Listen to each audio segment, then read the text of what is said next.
Hey guys, welcome back. BDC2R here. We're back with our weekly recap of all things Injustice. This is for the week of April 3rd, 2025. The current character challenge is Ame-Comi Catwoman. That is a 1 week repeat. The required characters for that are Bane, Joker, and Killer Frost, who are available at Silver, and Challenge Gold, respectively, if you're looking at the lowest sort of rarity tier to get each of them. Mm-hmm. Her passive is Nasty Scratch, which is a 25% chance to apply bleed damage over time, and Power Drain effects on Combo Ender, stacks 3 times.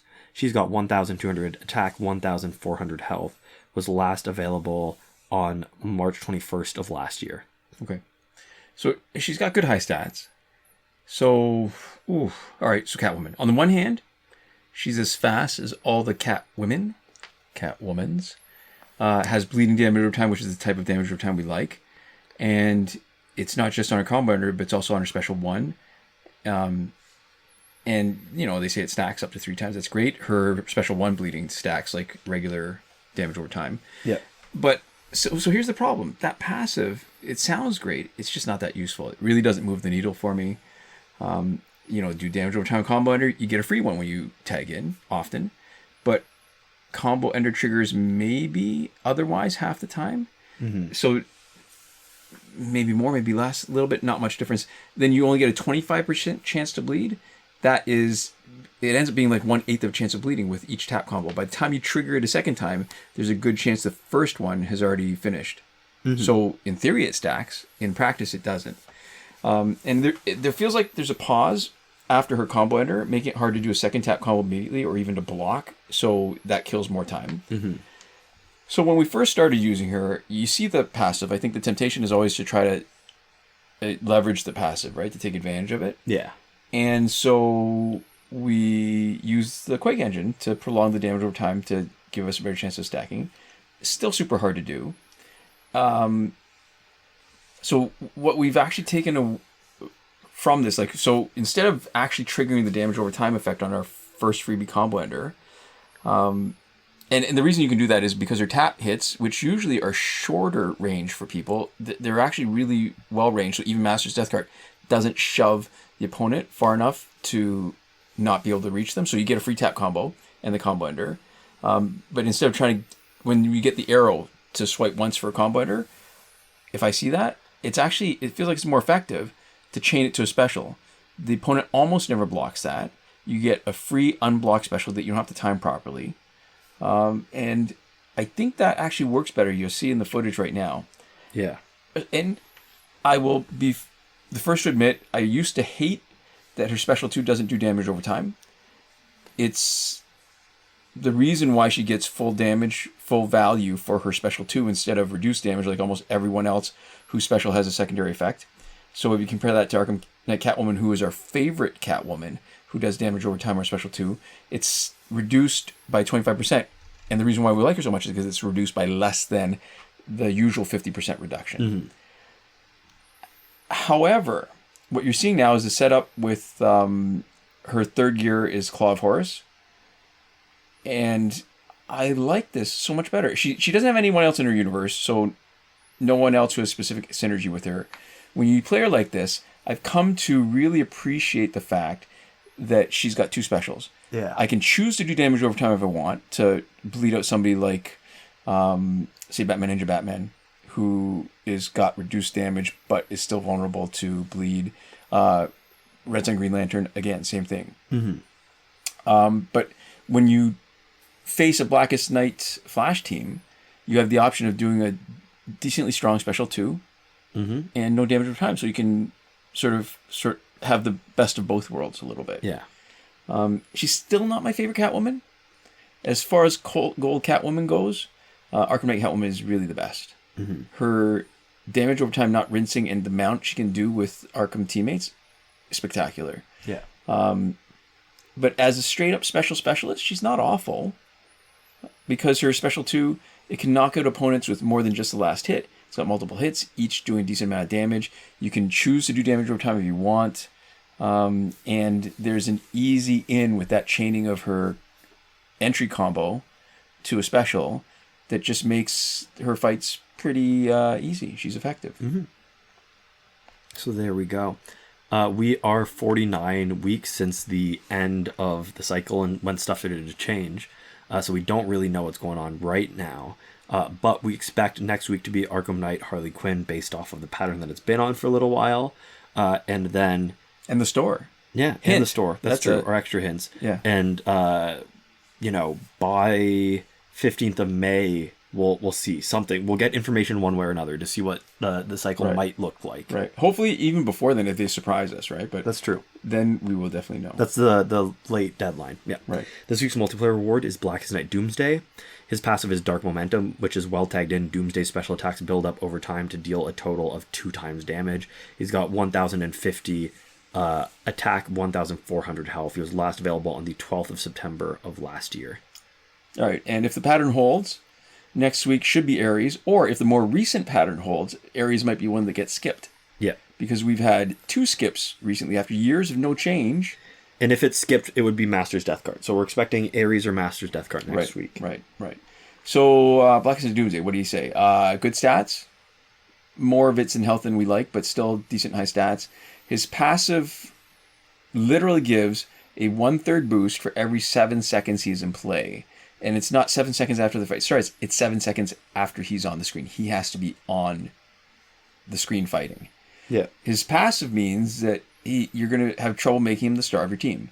Or I should qualify that. I mean, Ame-Comi Catwoman doesn't have a passive that boosts her special too. So if you treat him like that, then you can use him as your special specialist. But keep in mind that your chances are you're not going to get much out of his passive. Mm-hmm. Because in my mind, all right, so the star of the team needs to be your first damage dealer, and in the Tanty Tono world, that means tagging immediately for specials.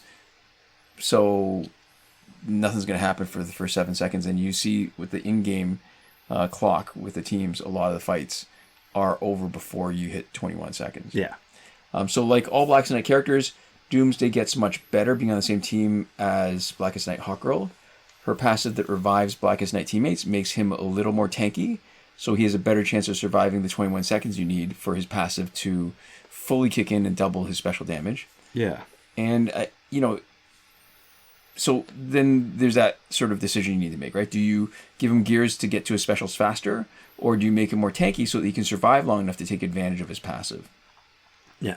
And he's not my favorite only because, in my mind, my favorite characters don't really have that kind of trade-off where you need to give up something in order to take advantage. Especially because it's just waiting, right? It's not like a difference in behavior. You literally just want the fight to go on longer. And I guess in our case, it is a difference in behavior because you want to try to kill him faster usually, but or kill the enemy team faster. But in this case, just sitting around, it's boring to get more powerful, and it means that most of the time, because the only guaranteed 7 seconds of the fight that you're going to experience is the first 7, right? Right. The late stuff when he's powered up is the stuff that you become increasingly less likely to experience the better you are at the game, right? So it actually gets worse the better you get. Yeah. So for Blackest Night universe, the top 3, in my mind, no particular order, are Hawkgirl, Flash, and Batman. Hawkgirl because she revives her teammates, Flash because he reverses damage over time for all teammates, and Batman because he gives unblockable attacks to teammates. So maybe Doomsday makes it on team if you're missing one of those 3, but he's sort of just outside the top 3 Blackest Night. And it, not a coincidence that there's 3 characters on each team. Yep. So moving on to the store, we've got Arkham Knight Harley Quinn for $12.99 Canadian. Yeah, the only currency that matters. Yep. Especially now. I mean, now the rest of the world is seeing it, but we've sort of known this for a while. We'll see how it goes, yeah. So that's a clue to next week's challenge. It doesn't come with credits, and it's priced accordingly, right? There's the more expensive one that comes with credits, and then sometimes the real ripoff is the more expensive one that doesn't come with any additional credits. And it doesn't unlock a copy in your store, so your best bet is probably just to wait till next week and earn it. Right. We also have the Sorcery Pack, which comes with, for $24.99, it comes with Zatanna. That is a challenge that was previously missing. It returned when the challenge cycle got messed up, and we'll see if it stays. Yeah. She might be back. She might be gone again. Right. Raven, who's also a challenge character, and Kondak Black Adam, who is also a challenge character. So 3 challenge characters for $25. Pretty decent. As far as the stuff you can spend money on, it's too expensive in my opinion, but it's closer to a reasonable deal. And I'll say again, real missed opportunity. This would have been the week to have a pack with a Killer Frost in it. Yeah. And she's required, right? That's the only thing that has not been around. Character Battle Suicide Squad is in its second week. Everything else has been around for quite a while in the store. Yeah. Phantom Zone is finished and should be back next week. Yep. And then it'll be on for the next 2 weeks. Right. Fight 62 is still broken. Last weekend's breakthrough for golds was Deadshot, Wonder Woman, and Static. So we are expecting to see Zatanna, Flash, and Solomon Grundy this weekend. Link in the description to a thread from Devlin16 in the subreddit that goes through the complete breakthrough cycle if you want to check it out yourself. And as far as the current glitches go, we go into more detail every time something changes, or on the first week of every month, which is today. Ta-da! So just to keep in mind, what this is not a complete method discussion for how to do the glitches. You can see that by checking out our video tutorials in our playlist Current Working Glitches, linked in the description of this video. And in the eye in the top right corner. That's true. But what this is sort of our additional information, tips and tricks if you're having trouble, stuff that isn't in the original videos, but is not enough for us to just refilm them, you know? Yeah. So, the first thing that we usually mention is that the challenge reset.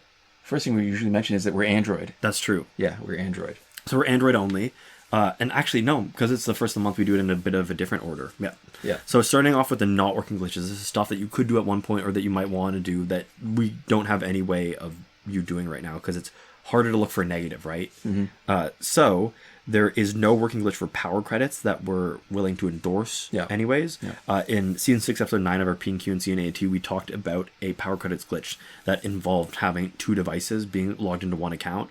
And in general, we don't recommend anything that requires you to use 2 accounts on one device or 1 account on 2 devices when you're sort of changing your data by signing in and out, because stuff can happen. You might get banned, but the thing that we know more consistently that can happen, even if there's nobody out there banning people, is that you can have data get corrupted in a way that is bad for you. And more importantly, you just don't get to control how your data gets corrupted if it does, right? You're sort of relying on your data getting messed up in a weird way, and you're relying on it only getting messed up in a way that helps you, which is not a risk worth taking. Right. Glitch for getting repeated past multiplayer season rewards is not working. Glitch for early multiplayer season rewards is not working in a way that's exploitable, although some people are experiencing a way that they do not want, where they get rewarded and then at the end of the season when they've actually achieved a level where they should get something good, they don't get it because they already got the reward for that week. There is no glitch to get through Phantom Zone quickly, although we've got lots of speedruns. We even have a playlist of Phantom Zone speedruns. The glitch that used to let you get free energy without watching the video ad, also not working, but that's separate from the time shifting glitch for free energy, which is still working.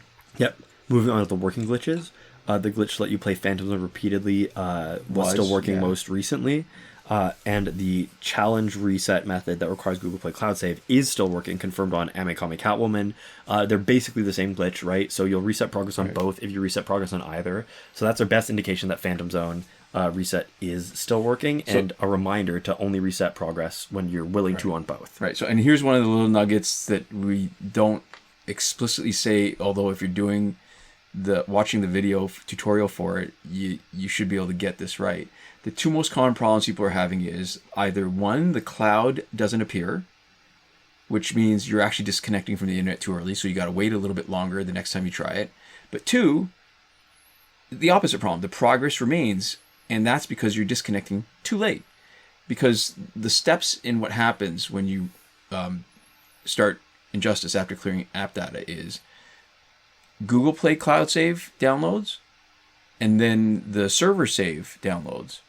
And that gap, that sort of small period of time where the Google Play Cloud Save is downloaded but the server one hasn't, is what you're trying to hit when you disconnect. And it's just really a matter of finding it. And the good news is that you've got very clear clues. If the cloud's not there, you were too quick. Very clear clues and infinite tries. So there we go. We also have a comment in the description from Kakde that just gives you a strategy to move data around instead of needing to re-download it, because on some phones and some versions of Android or whatever, you might need to re-download all the files when you clear the app data for more than 1 gigabyte, and this just lets you move that data around on your phone instead of deleting and re-downloading it. The breakthrough glitch to let you play it repeatedly is still working. The airplane mode / refund glitch is still working. That's good for packs with random drops and last laugh tickets. Just anything that doesn't require an online connection to use or to redeem, which is like not Phantom Zone stuff and not any like paid packs, for example. Yeah. Yep.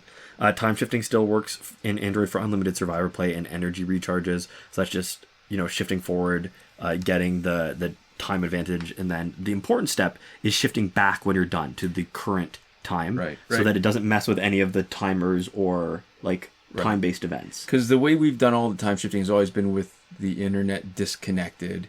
And when you connect to the server and your clock is all messed up, then that is the most common reason why people's events are not showing up in their game. And when I say events, I mean stuff like Phantom Zone doesn't show up when it's supposed to. Yep. The challenges don't come when they're supposed to. It's most often because of that. So there we go.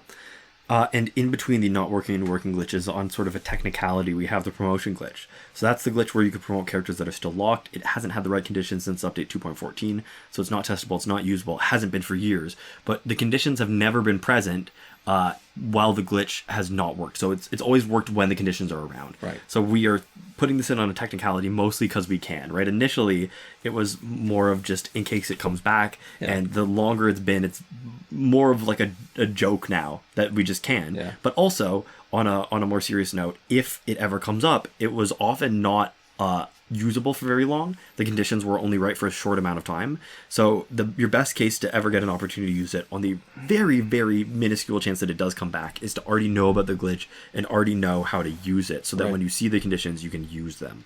Right. So there we go. To finish up, we would like to give a huge thank you to our lovely patrons on Patreon. That would be Michael Devries, Irvin Ruiz, Hoshi127, and Nora Klimek, who are all supporting us on the credited level. So there we go. Thank you so much for your support. Thanks so much for watching. We'll see you next time. Komoda.